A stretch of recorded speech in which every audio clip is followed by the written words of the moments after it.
Hola a todos. Bueno, en esta ocasión vamos a ver lo que es programación de listas por comprensión y para ello creo importante saber a qué se refieren con eso de la comprensión. En la teoría de conjuntos hay un esquema axiomático que se le conoce como de especificación o también como el esquema axiomático de comprensión, y esto es muy importante. En ZFC, este axioma, o sea, en esta teoría matemática que se llama ZFC, hay un axioma. Un axioma es esta cosa que uno admite como una verdad, como una cosa que dices, esto lo voy a admitir como una verdad y a partir de aquí voy a encontrar cosas verdaderas. Este axioma dice lo siguiente: para todo conjunto X, este es una teoría de conjuntos, y todo lo que vive en esta teoría son conjuntos con su relación de pertenencia. Entonces, por ejemplo, si yo tengo un conjunto de manzanas, pues yo puedo tener la manzana pertenece a el conjunto de manzanas, ¿no? Al conjunto de manzanas verdes, al frutero, quizá, ¿no? Tengo un frutero con unas manzanas verdes, unas rojas, y yo puedo preguntarme si la manzana pertenece a el frutero, por ejemplo, o si un mango pertenece al frutero.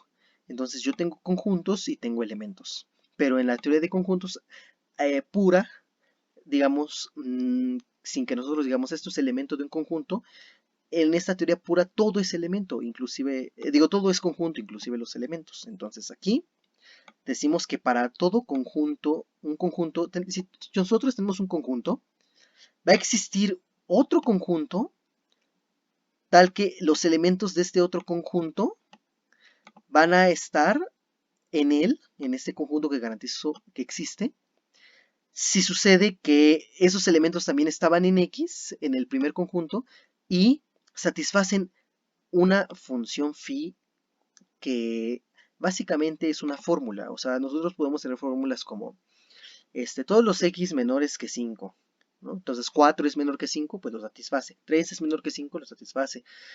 10 es menor que 5, no, entonces no está. Entonces una fórmula se refiere como a básicamente alguna ecuación, alguna igualdad, desigualdad, o inclusive otras cosas, ¿no? Pero bueno, eh, una forma más laxa de verlo es como conjunto de esta forma. O sea, hay diferentes notaciones. Esta es la forma más pura de verlo.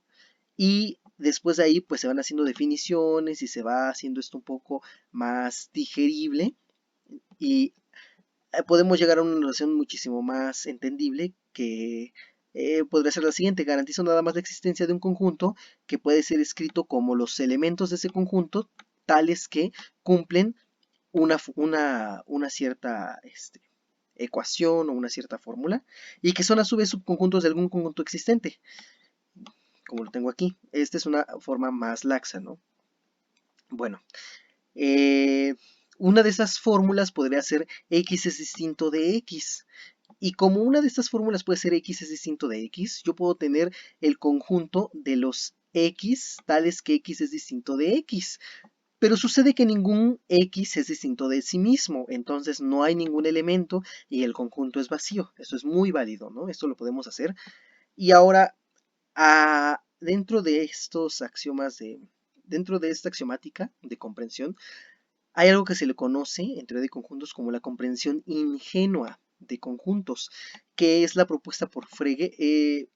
Cantor y Frege hicieron una teoría axiomática de conjuntos y después, con el paso del tiempo, se dieron cuenta, Bertrand Russell encontró una paradoja, que es la que vamos a ver, y se demostró que esto era inconsistente, así que se tuvo que resanar, y bueno, básicamente lo que acabamos de ver es como la teoría más limpia, ya más actualizada de conjuntos, y ahora vamos a ver esta axioma de comprensión ingenua, donde solamente tenemos un conjunto y una fórmula. No pedimos que este conjunto pertenezca a otro conjunto o que esta fórmula esté dentro de un subconjunto, nada. O sea, es una fórmula libre.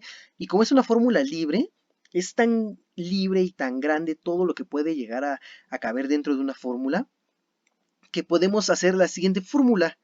Ahora, en vez de phi en lugar de X distinto de X, voy a poner X no pertenece a X. Entonces es un conjunto que no se pertenece a sí mismo.